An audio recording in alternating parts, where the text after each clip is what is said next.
ಧರ್ಮಸ್ಥಳದ Dharmayuddha DCM DK Shivakumar ಹೇಳಿಕೆ ಈಗ ಮತ್ತಷ್ಟು ಮಗದಷ್ಟು ಚರ್ಚೆ ಕಾರಣ ಆಗಿದೆ. ಧರ್ಮಸ್ಥಳದ ವಿರುದ್ಧ ಷಡ್ಯಂತ್ರ ನಡೀತಿದೆಯಾ ಈಗಂತ ಆರೋಪ ಯಾರೋ ಮಾಡ್ತಿಲ್ಲ, ಷಡ್ಯಂತ್ರ ನಡೀತಿದೆ ಅನ್ನೋದು ಡಿಸಿಎಂ ಡಿಕೆ ಶಿವಕುಮಾರ್ ಅವರ ಮಾತು. ಸ್ವತಃ ಡಿಸಿಎಂ ಡಿಕೆ ಶಿವಕುಮಾರ್ ಈ ಆರೋಪವನ್ನು ಮಾಡಿದ್ದಾರೆ. ಧರ್ಮಸ್ಥಳದ ಪ್ರಕರಣದಲ್ಲಿ ಷಡ್ಯಂತ್ರ ನಡೀತಿದೆ, ಇದೊಂದು ಖಾಲಿ ಡಬ್ಬ, ಏನೂ ಇಲ್ಲ, ಸದ್ದು ಜಾಸ್ತಿ ಆಗುತ್ತಿದೆ, ಯಾರದ್ದು ಷಡ್ಯಂತ್ರ ಅಂತ ಈಗ ಹೇಳಲ್ಲ, ಬಹಳ ಪ್ಲಾನ್ ಮಾಡಿದ್ದಾರೆ, ಅವ್ರ ಮೇಲೆ ಕಪ್ಪು ಚುಕ್ಕೆ ತರೋಕೆ ನೋಡ್ತಿದ್ದಾರೆ, ಯಾರನ್ನು ತೇಜೋವಧೆ ಮಾಡೋಕೆ ಪ್ಲಾನ್ ಮಾಡಿದ್ದಾರೆ, 106 ವರ್ಷದ ಪರಂಪರೆ ಹಾಳು ಮಾಡೋಕೆ ಕೊಟ್ಟಿದ್ದಾರೆ. ಅವನು ಯಾರೋ ಒಬ್ಬ ಹೇಳಿಕೆ ಕೊಟ್ಟಿದ್ದಾನೆ, ಹೇಳಿಕೆ ನೀಡಿದ್ರಿಂದ ತನಿಖೆ ನಡೀತಿದೆ. ಸುಳ್ಳು ಆರೋಪ ಮಾಡುವವರ ವಿರುದ್ಧ ಕ್ರಮ ಆಗುತ್ತೆ, ತಪ್ಪು ಮಾಡದವರಿಗೆ, ತಪ್ಪು ಯಾರು ಮಾಡ್ತಾರಲ್ಲ ತಪ್ಪು ಮಾಡಿದವ್ರಿಗೆ ಶಿಕ್ಷೆ ಆಗಲೇಬೇಕು, ನಿರ್ದಾಕ್ಷಿಣ್ಯ ಕ್ರಮಕ್ಕೆ ಸಿಎಂ ಸೂಚನೆ ಕೊಟ್ಟಿದ್ದಾರೆ. ಗೃಹ ಸಚಿವರು ಎಲ್ಲಾ ವಿವರಗಳನ್ನು ತರಿಸ್ಕೊಂಡಿದ್ದಾರೆ. ಯಾವುದೇ ಧರ್ಮದ ಭಾವನೆಗೆ ಚ್ಯುತಿ ಬರಬಾರದು, ಏನೂ ಇಲ್ಲದೆ ಬುರುಡೆ ಪ್ರಕರಣ ಮಾಡಿರುವುದು ಗೊತ್ತು, ನ್ಯಾಯಾಲಯದಲ್ಲಿರುವ ಕಾರಣ ತನಿಖೆ ನಡೀತಿದೆ. ಯಾವುದೇ ಕ್ಷೇತ್ರದ ಗೌರವಕ್ಕೆ ತೊಂದರೆ ಮಾಡಲು ಬಿಡಲ್ಲ, ನ್ಯಾಯ ಧರ್ಮದ ಬಗ್ಗೆ ಸರಿಸಮಾನವಾಗಿದ್ದೇವೆ, ನಮ್ಮ ನಿಲುವು ಸ್ಪಷ್ಟವಾಗಿದೆ. ಡಿಸಿಎಂ ಡಿಕೆ ಶಿವಕುಮಾರ್ ಮಾತು. ವಾವ್, ಬಿಜೆಪಿ ನಾಯಕರ ರೊಚ್ಚಿಗೆ ಎದ್ರು ಬೀದಿಗಿಳಿದು ಪ್ರತಿಭಟನೆ ನಿರ್ಧಾರ ಮಾಡಿದ್ದಾರೆ. ಧರ್ಮಸ್ಥಳ ಚಲೋ, ಯಲಹಂಕ ಎಂಎಲ್ಎ ವಿಶ್ವನಾಥ್ ಸಾರಥ್ಯದಲ್ಲಿ 16ನೇ ತಾರೀಕು, 17ಕ್ಕೆ ವಿಜೇಂದ್ರ ಸಾರಥ್ಯದಲ್ಲಿ ಬಿಜೆಪಿ ಎಂಎಲ್ಎ ಎಂಎಲ್ಸಿ ಲೀಡರ್ಗಳೆಲ್ಲ ಧರ್ಮಸ್ಥಳಕ್ಕೆ ಹೋಗ್ತಾ ಇದ್ದಾರೆ. ಧರ್ಮಸ್ಥಳದ ವಿರುದ್ಧ ಷಡ್ಯಂತ್ರ ನಡೀತಾ ಇದೆ ಅನ್ನೋದು ಬಿಜೆಪಿಯವರ ಆರೋಪ ಆಗಿತ್ತು. ಸ್ವತಃ ಇವತ್ತು ಸರ್ಕಾರದ ಭಾಗ ಡಿಸಿಎಂ ಡಿಕೆ ಶಿವಕುಮಾರ್ ಈ ಮಾತನ್ನು ಹೇಳಿದ್ದಾರೆ. ಷಡ್ಯಂತ್ರ ನಡೀತಿದೆ ಅಂತ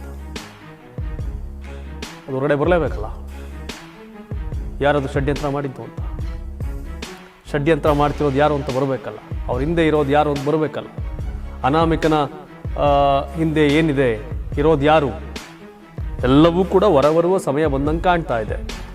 ಧರ್ಮಸ್ಥಳಕ್ಕೊಂದು ಅಗ್ನಿ ಪರೀಕ್ಷೆ ಇತ್ತು, ಕ್ಷೇತ್ರಕ್ಕೊಂದು ಅಗ್ನಿ ಪರೀಕ್ಷೆ ಇತ್ತು, ಎಲ್ಲೋ ಒಂದು ಕಡೆ ಇವೆಲ್ಲವೂ ಕೂಡ ಸಂಪೂರ್ಣವಾಗಿ ಕ್ಲಿಯರ್ ಆಗುವಂತ ಬಂದು ನಿಂತ ಕಾಣ್ತಾ ಇದೆ. ಇದಿಷ್ಟಕ್ಕೆ ಅವನು ಆರೋಪ ಮಾಡ್ದ, ಗುಂಡಿ ಕಿತ್ತರು, ಏನೂ ಸಿಗ್ಲಿಲ್ಲ, ಮುಚ್ಚಿಬಿಟ್ರು. ಈ ಆರೋಪ ಮಾಡುವುದರ ಹಿಂದೆ ಯಾರಿದ್ದಾರೆ ಅನ್ನೋದು ಗೊತ್ತಾಗುತ್ತೆ, ಷಡ್ಯಂತ್ರ ಮಾಡಿದ್ದಾರೆ ಅಂತ ಡಿಸಿಎಂ ಡಿಕೆ ಶಿವಕುಮಾರ್ ಹೇಳಿದ್ದಾರೆ. ಬಟ್ ಅದರ ಎಲ್ರಿಗೂ ಗೊಂದಲ, ಯಾರದು ಅಂತ, ಏನದು ಅಂತ. ಈಗ ಡಿಸಿಎಂ ಡಿಕೆ ಶಿವಕುಮಾರ್ ಸಂಬಂಧಪಟ್ಟಂಗೆ ಯಾರು ಹೇಳಿಕೆ ಕೊಡ್ತಾರೆ ನೋಡಬೇಕು.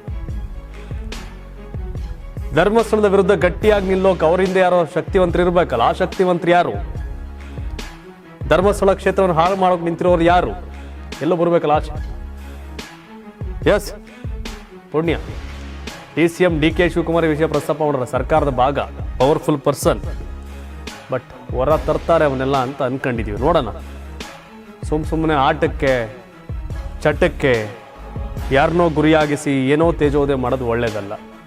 ಬಟ್ SIT ಆಗಬೇಕು ಅಂತಿತ್ತು, ಈ ಅಧಿಕಾರಿ ನೇತೃತ್ವದಲ್ಲೇ ಆಗಬೇಕು ಅಂತಿತ್ತು, ಅದೆಲ್ಲ ಆಗಿದೆ.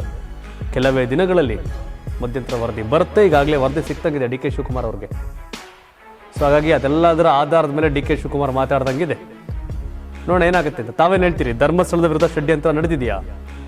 ಡಿಸಿಎಂ ಡಿಕೆ ಶಿವಕುಮಾರ್ ಹೇಳಿಕೆ ಬಗ್ಗೆ ತಾವೇನು ಹೇಳ್ತೀರಿ? ಕಾಮೆಂಟ್ ಮಾಡಿ. ಧನ್ಯವಾದ.